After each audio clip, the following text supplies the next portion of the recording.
Greetings and salutations, everyone. My name is Ange Kirchhoff, and welcome to my YouTube channel. Today, we're talking about my must-own sleepers for the 2021 fantasy football season.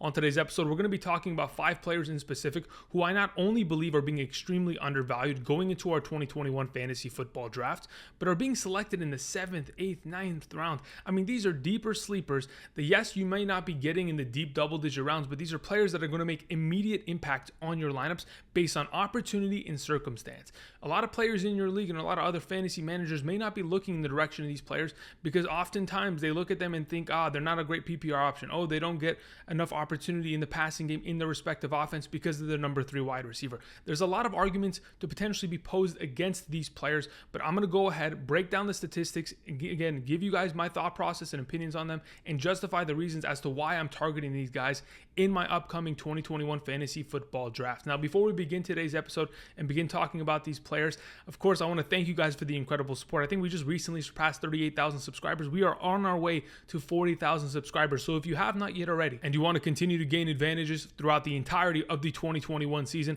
in order to win a 2021 fantasy football championship, this is the channel to do so. Click that subscribe button because, again, we're making fantasy football content for the entirety of the season. Again, we'll have these kind of videos, must-own sleepers, mock drafts coming in the next days, must-draft running backs, all of that in line to make sure that you're ready for your upcoming draft. And then once the season begins, of course, we're going to be doing running back, wide receiver, tight end, quarterback rankings every single week, the waiver wire episode, hidden gems, Sunday morning live streams to make sure your lineups are ready before kickoff. All of that encompassed within this singular channel. So again, if you're trying to get an advantage on your league, win a championship, this is the place to do it. Thank you very much in advance, guys. I really do appreciate the support. The last thing I want to mention before we begin today's video, my 2021 fantasy football draft guide is now available. For those of you who are interested in looking for that, you can go down in the description of the video and find it there. I do appreciate you guys supporting that way as well. While you're down in the description of the video, you can find timestamps for the 5 players that I'm going to be mentioning, but I'm sure we all wanted to hear about Damien Harris. Damien Harris has been a very interesting prospect this offseason, but he has benefited from circumstance and the influx of opportunity that he's going to get. In the last couple weeks, Damien Harris has been a 7th, 8th, 9th round running back because the circumstance with the New England Patriots wasn't great. He had Cam Newton as a starting quarterback. Sony Michel was still back there vying for opportunity on a weekly basis. But as of the last couple days, with Sony Michel being traded to the Los Angeles Rams and Cam Newton earlier today being cut from the New England Patriots and Mac Jones taking the starting position, Damien Harris's upside looks that much cleaner going forward, and I am extremely excited to see what we can potentially find out of Damien Harris considering his current ADP. By the time you end up drafting this upcoming weekend, there may be an opportunity in which he doesn't even drop ADP-wise that far. You can end up getting him in these later rounds and solidifying yourself an RB2 that is going to make an extreme impact on your team this season. But let's talk about the stats that are behind Damien Harris, the reason why I want to invest in him every opportunity I can this upcoming season. In comparison to a lot of other running backs, Damien Harris has a very minimal amount of experience in the National Football League. Since being drafted out of Alabama in 2019, he only played 2 games in his rookie season, and in fact was only brought up to basically be a 3rd string running back in those contests.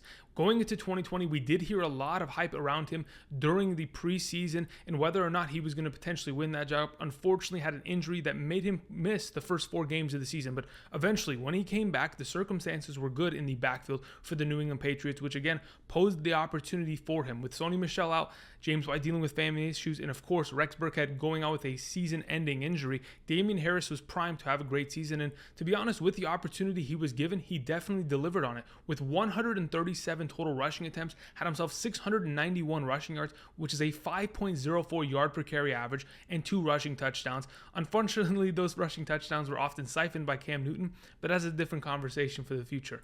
He also had himself a little bit of a sprinkle in the receiving game in which he had 5 receptions on 7 targets for 52 receiving yards in the 10 games that he played in 2020. Now, in 9 of those games, he was given 10 plus total opportunities or touches.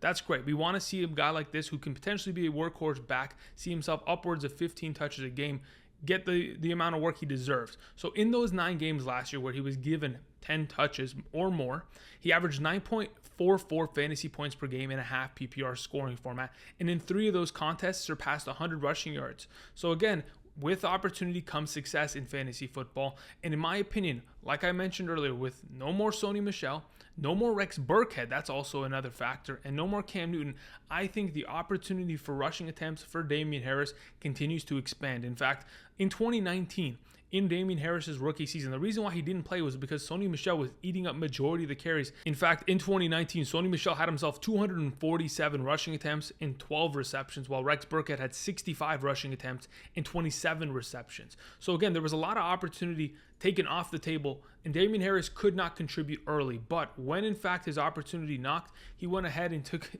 a pretty good advantage of it. Now, when we talk about the amount of opportunities that are on the table for Damien Harris this upcoming season, when I look at the history of the Patriots offense, going back to 2016, this team has ran the ball the fourth most times amongst all other teams. In fact, on average, have ran the ball 383 times a season since 2016, and have scored the third most running back touchdowns since 2016 with 109.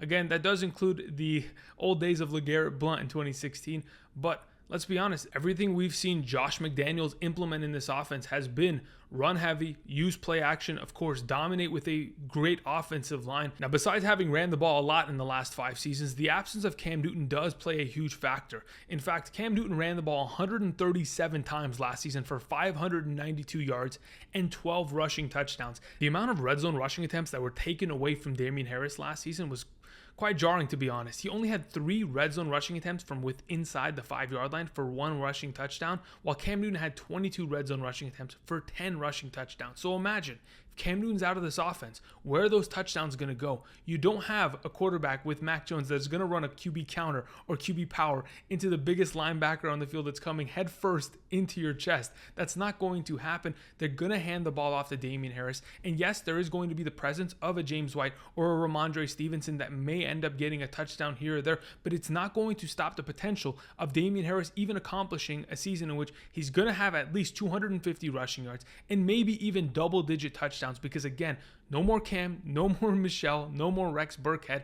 In my opinion, the opportunities continue to build in his direction and continues to increase his overall value in my eyes. Now, besides the fact that, yes, this team is like to run the ball as of late, a lot of the reason because of that is because they've had a solid offensive line. When I went and I found the run blocking grades of this offensive line last season, in fact, Shaq Mason, Michael Onwenu, and Isaiah Wynn were 3 of the top 22 offensive linemen in run blocking grades according to Pro Football Focus.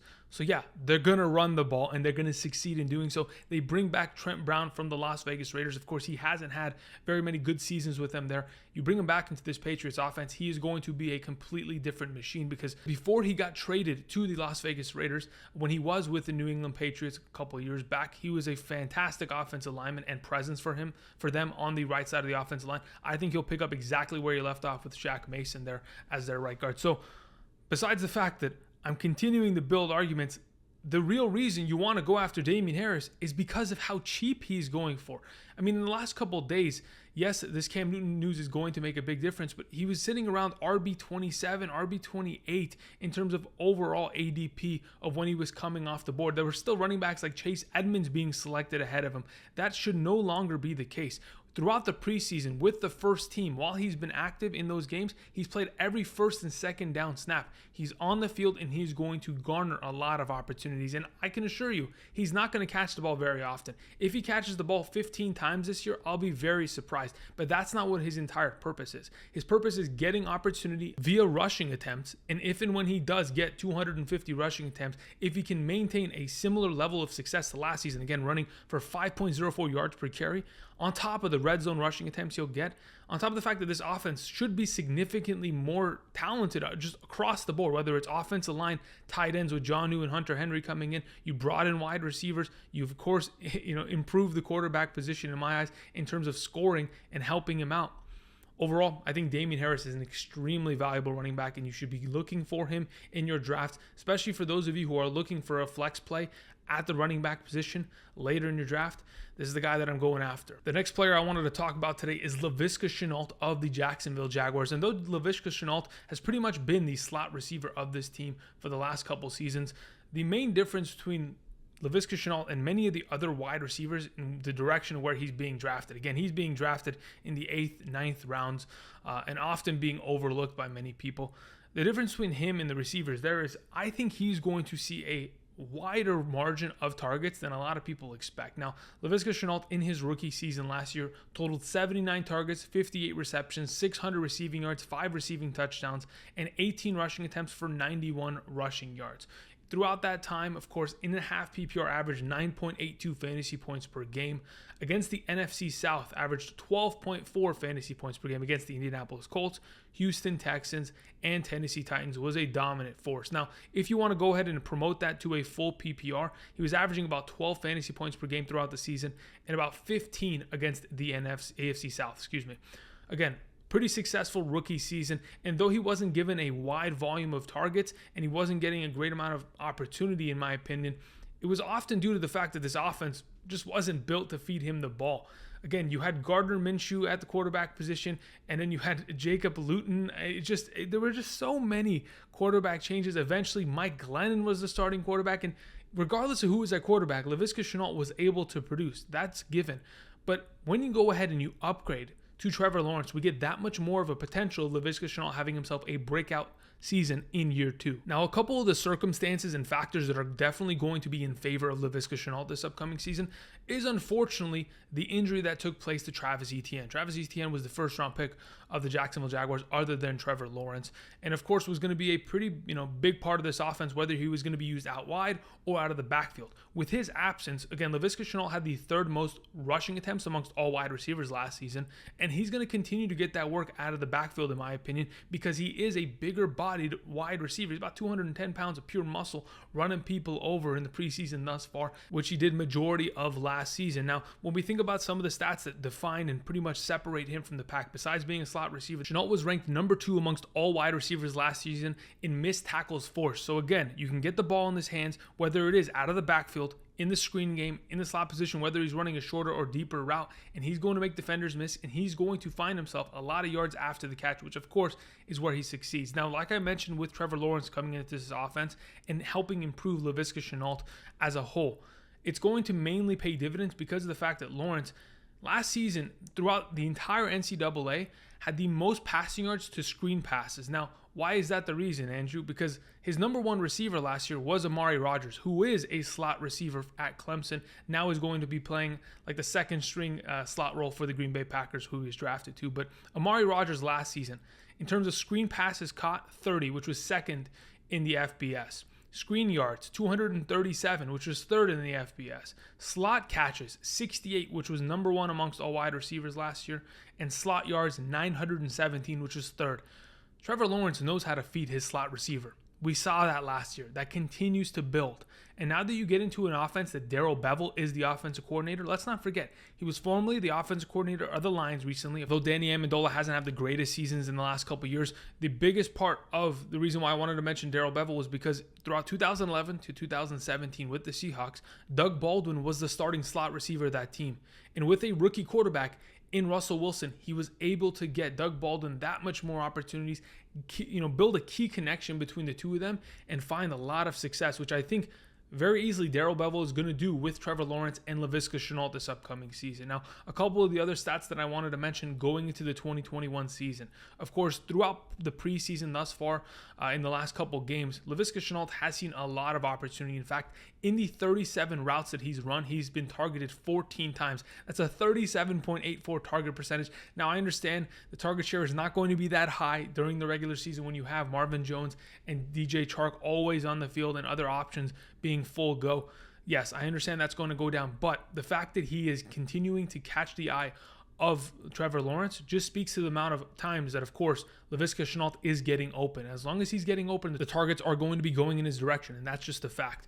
On top of it, the last stat that I wanted to mention regarding him is that they have the 9th easiest strength of schedule amongst the wide receiver position going into the 2021 season. So the Jaguars wide receivers should be able to find a lot of success. I've already talked about Marvin Jones this offseason. If you haven't checked that video out, you can certainly go ahead and do so. But I think the Jaguars wide receivers are definitely going to find a lot of success. Whether their defense is, potent enough to stop opposing offenses is irrelevant. In fact, we want their defense to be able to give up a lot of points, allow Trevor Lawrence to just air it out for a majority of the second half and find a lot of value from Laviska Shenault. All right, the next wide receiver I want to talk about is Antonio Brown. He's similarly being drafted in a range in which, of course, Laviska Shenault is. So I want to give another option here because if, in fact, you want to decide between the two of them, you know where to go. But Antonio Brown, as soon as he came into the Tampa Bay Buccaneers organization last season, he made an immediate impact. Besides, of course, the way he got there, of course, was with Brady in 2019. Then he was released, and there was all of this impact as to whether or not he was going to be able to play, serving suspension, all of this kind of stuff.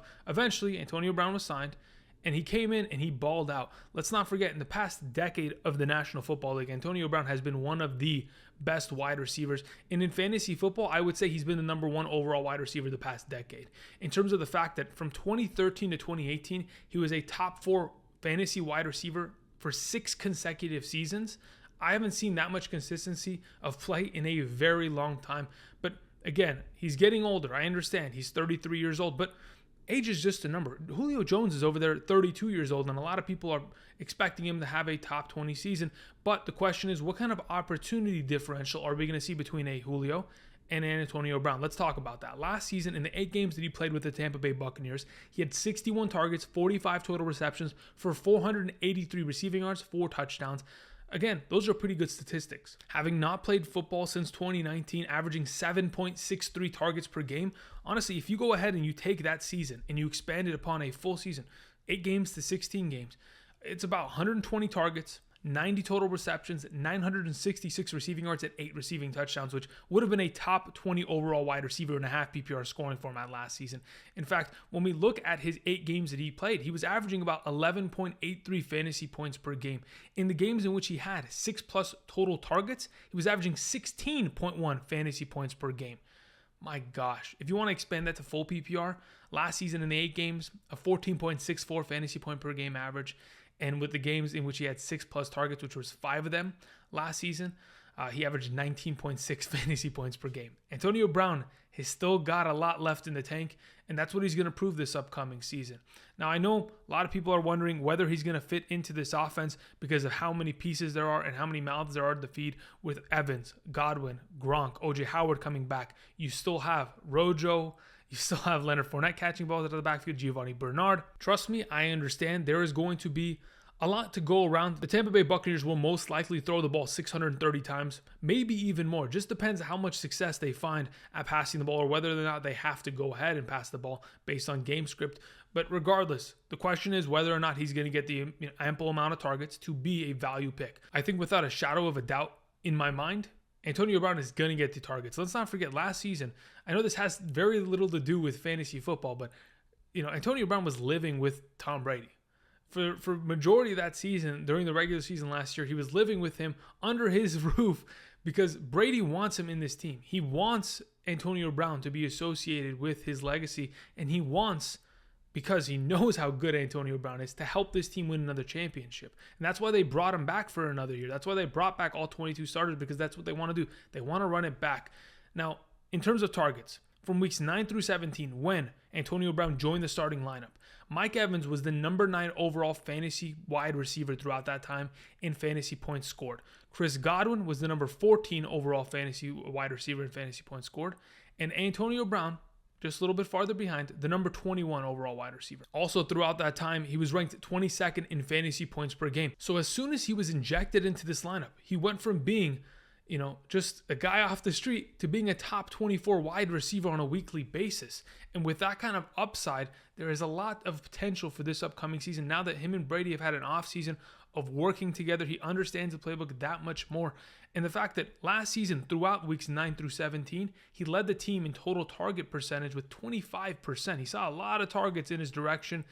And in comparison to these other wide receivers, it didn't really impede them very much. Again, Evans was number 9 in terms of the top 100 wide receivers, and Godwin was number 14 in terms of total fantasy points put up and throughout that time. So I think there's just going to be a harmony within this offense, and they're going to find a lot of success. On top of the fact that they have the 12th easiest strength of schedule amongst wide receivers, all 3 of these guys are going to succeed. I truly do believe so. With Tom Brady under center, they're going to find a lot of success.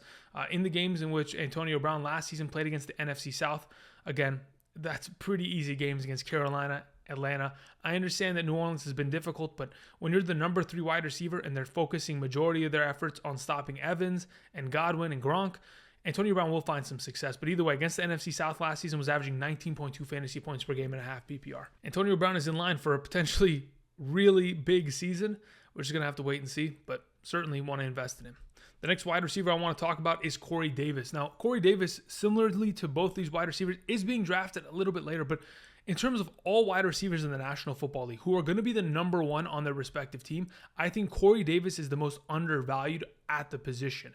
Now, last season, of course, he had the best season of his career in Tennessee with 92 total targets for 65 receptions, 984 receiving yards, and 5 receiving touchdowns. Throughout that time, in a half PPR scoring format last season, we could have gone ahead and just imagined, oh, you know what? Corey Davis, throughout those 14 games, he averaged about 9 fantasy points per game. Great. But in 10 of those 14 games that he played, he was targeted 5 or more times. In those games, he averaged 14.75 fantasy points per game. And when you're going to be the number 1 overall wide receiver of a Zach Wilson offense of the New York Jets this upcoming season, that's the very bare minimum that you're going to see on a weekly basis. The reason they brought in Corey Davis is because, again, when you have a rookie quarterback, you can't just surround him with rookies and sophomores like, Elijah Moore and Denzel Mims and expect him to find success there. You need to bring in a veteran wide receiver that is going to be able to be his safety blanket, similar to the way that Marvin Jones is going to act in the direction of Trevor Lawrence. I think that's exactly what Corey Davis presents for a guy like Zach Wilson, and certainly 5 or more targets is an accomplishable goal this upcoming season for Corey Davis. And if and when opportunity knocks on his door, he's certainly capable of accomplishing a high level of success with it, like we've seen in the past. If we expand this to a full point PPR scoring format, again, in the games in which he was targeted 5 or more times, he averaged 17.7 fantasy points in a full PPR. It's pretty crazy. Just to put it in perspective, the 4 games that I mentioned in which he wasn't targeted 5 or more times, he, in fact, in 2 of those games didn't even have a single reception because he was targeted twice and then 3 times. He was completely ignored in those games because guess what? Derrick Henry was running rampant and they didn't even need to use him. So as long as this man is getting opportunity, which he certainly is going to see in the Jets offense, I think there's a lot of potential upside with him.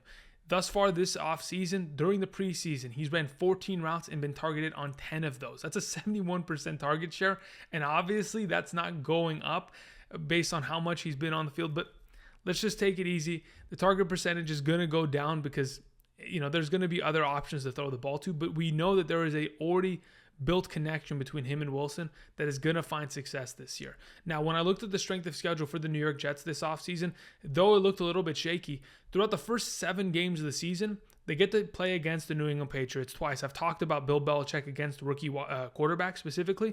They don't do well. But Stephon Gilmore is going to be on the physically unable to perform list. He is not healthy, has not been healthy for the last 2 years. And I think that does give an opportunity for Corey Davis to at least have a little bit more production in even those difficult games. But again, you're not drafting Corey Davis to be a starter. You're drafting him to be a bench depth player that is going to have a lot of success and in the future.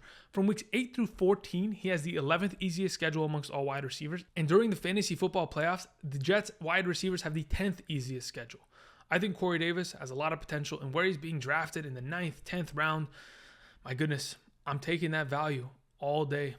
All right, we're going to move on to the last wide receiver I want to mention, and the last player on today's list. It is Courtland Sutton. Again, yes, we started to stack up the wide receiver position a lot here, but there's a lot of great value to be had, and there's a reason why I want to go ahead and draft running backs early so I can gather these guys on my bench and potentially use them as wide receiver 3 options, flex options throughout the season.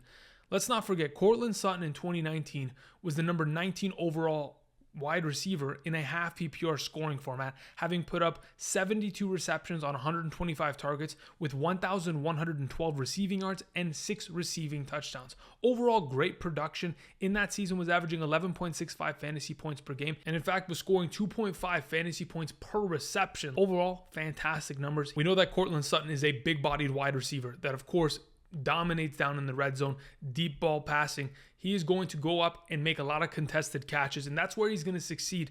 And going into the 2021 season, there's been a lot of questions regarding whether or not he's going to pick up where he left off in 2019, because again, in 2020, unfortunately had a season-ending ACL injury. But from what we saw just the other night during the preseason, being able to connect with Teddy Bridgewater, find a lot of success. In fact, throughout that time, 3 targets, 2 receptions, 27 receiving yards, and a receiving touchdown. And I understand it's against the backup defense, but being able to see him come back, find that connection immediately with Teddy Bridgewater does give me confidence in his upcoming season. Because let's talk about Teddy Bridgewater and the impact that he has on Courtland Sutton. Because yes, Sutton has only had 2 full seasons in the National Football League thus far, 2018 and 2019.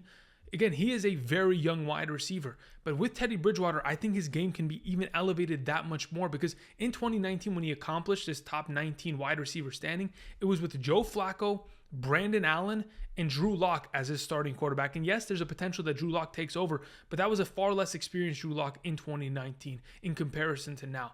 Now, when we talk about Teddy Bridgewater and the impact that he's going to have, last season with the Carolina Panthers, he produced 3 top 25 fantasy wide receivers in the names of DJ Moore, Robbie Anderson, and Curtis Samuel. The fact that this one quarterback was able to at least give value to 3 separate wide receivers within the top 25.5 PPR scoring format by only throwing 15 touchdowns is insane to me. So that makes me believe that regardless of what Jerry Jeudy's going to do, there is so much opportunity for Courtland Sutton to have himself a breakout season. And where he's currently being drafted, I think is about wide receiver 27. There's a very good opportunity for this man to not only surpass that value, but break back into the top 20 wide receiver standing and be a fantastic option for many of us this upcoming season. A couple of the other statistics that I wanted to mention in terms of his opportunity that he's seen in his career. In 2019, he had 23 targets of 20 or more yards, which led to 427 total receiving yards and 3 receiving touchdowns. He had a 12.3 average depth of target. Again, this is a big body wide receiver, and he's going to make the plays downfield, and that's going to continue to be a big part of this offense in Denver. But the question is whether or not he's going to see the ample amount of targets and touchdowns.